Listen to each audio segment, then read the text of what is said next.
لا الہ الا اللہ پہ یقین رکھنے والے ہر شخص کو قیام پاکستان کے پہلے دن سے یقین ہے کہ پاکستان امت مسلمہ کی قیادت کرے گا۔ پاکستان وہ ملک ہوگا جو نظام الہی کے لیے سب سے آگے ہوگا۔ آج ہمیں اس کی ایک جھلک الحمدللہ دکھائی دے رہی ہے۔ 2 روز پہلے پاکستان اور سعودی عرب کے درمیان تاریخی اسٹریٹجک معاہدہ طے پایا ہے، اور اس معاہدے کے مطابق کسی ایک ملک پر حملہ دوسرے ملک پر بھی حملہ تصور ہوگا۔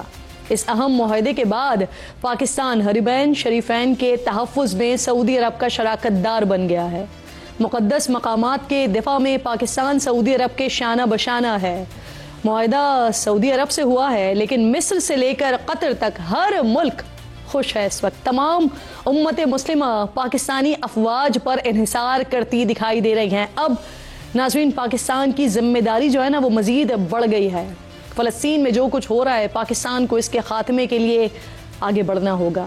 کوئی اسلامی ملک اسرائیل کو لگام ڈالنے کی ہمت نہیں رکھتا سوائے پاکستان کے، یہ الحمدللہ سب جانتے ہیں۔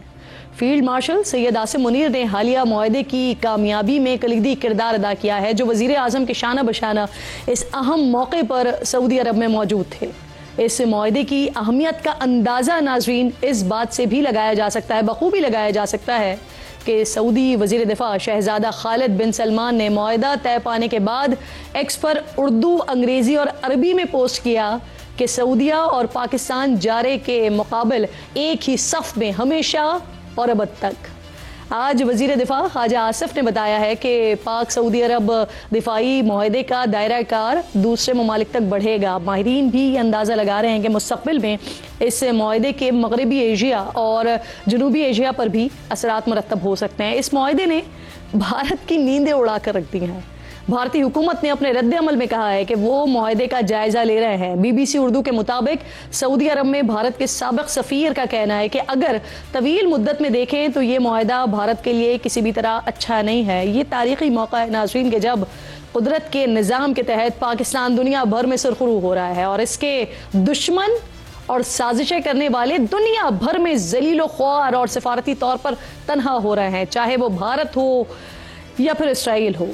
امریکہ سے جو ہمیشہ سے اسرائیل کے ہر ناجائز ظلم کو سپورٹ کرتا رہا ہے، اب وہاں کے ایوانوں میں بھی اسرائیل مخالف جذبات کھل کر سامنے آ رہے ہیں، جس کی تازہ مثال امریکی سینیٹرز کے ایک گروپ کی طرف سے سینٹ میں پہلی مرتبہ فلسطینی ریاست کو تسلیم کرنے کے لیے پیش کی گئی قرارداد ہے۔ گو کہ ٹرمپ حکومت اسے منظور نہیں ہونے دیں گے، لیکن پھر بھی تل ابیب سے متعلق واشنگٹن کے رویے میں یہ بڑی تبدیلی ہے، واضح تبدیلی ہے۔ اسلامی دنیا کے برعکس اسرائیل سے متعلق مغرب کا بدلتا ہوا رویہ اور دیگر غیر مسلم ممالک کے اقدامات دیکھیں تو ایبسلیوٹلی حیرت ہوتی ہے۔ پچھلے سال جنوبی افریقہ نے اسرائیل کے خلاف عالمی عدالت انصاف میں فلسطینیوں کی نسل کشی کا مقدمہ دائر کیا۔ برطانیہ سے تعلق رکھنے والے عالمی فوجداری عدالت کے پروسیکیوٹر کریم خان کی درخواست پر فلسطین میں جنگی جرائم اور انسانیت کے خلاف جرائم پر اسرائیلی وزیر اعظم اور وزیر دفاع کے خلاف وارنٹ گرفتاری جاری ہوئے۔ غزہ میں اسرائیل کی حد سے بڑھتی ہوئی حیوانیت پر ماضی میں اس کو خاموش حمایت دینے والے یورپی ممالک بھی پیچھے ہٹ رہے ہیں۔ برطانیہ ہو گیا، فرانس، اسرائیل، آسٹریلیا، بیلجیم اور کینیڈا سمیت کئی ممالک نے یہ اندیا دیا ہے کہ وہ اگلے ہفتے اقوام متحدہ جنرل اسمبلی اجلاس پہ فلسطین کو ایک ریاست کے طور پر تسلیم کرنے کا ارادہ رکھتے ہیں۔ کئی یورپی ممالک نیتن یاہو کی حیوانیت سے ناراض ہو کر اس سے اقتصادی اور سفارتی تعلقات پر بھی نظر ثانی کر رہے ہیں۔ کل ہی ناظرین، اسرائیل کے سب سے بڑے تجارتی پارٹنر یورپی یونین نے اسرائیل کے ساتھ تجارت اور انتہائی دائیں بازو کے اسرائیلی وزراء پر پابندیاں تجویز کر دی ہیں۔ اسی مہینے بیلجیم نے مغربی کنارے میں غیر قانونی یہودی بستیوں کے ساتھ درآمدات پر پابندی عائد کرنے کے ساتھ ساتھ اسرائیلی حکومت کے 2 سخت گیر وزراء کو بھی ناپسندیدہ شخصیت قرار دے دیا ہے۔ ساتھ ہی اسرائیلی کمپنیز کے ساتھ بزنس کی پالیسیز کا جائزہ لینا بھی شروع کر دیا ہے۔ دوسری طرف اسپین یہاں اسرائیل کو ہتھیاروں کی فروخت پر پابندی لگانے کے ساتھ ہی اسرائیلی فوج کو اسلحہ اور ایندھن لے جانے والے جہازوں اور طیاروں کو اپنی بندرگاہوں اور فضائی حدودوں کو استعمال کرنے سے روک دیا گیا ہے۔ اسپین نے ناظرین اسرائیلی ٹیم کی شرکت کی صورت میں اگلے سال ہونے والے فیفا ورلڈ کپ کے بوائیکاٹ کا اندیا بھی دے دیا ہے۔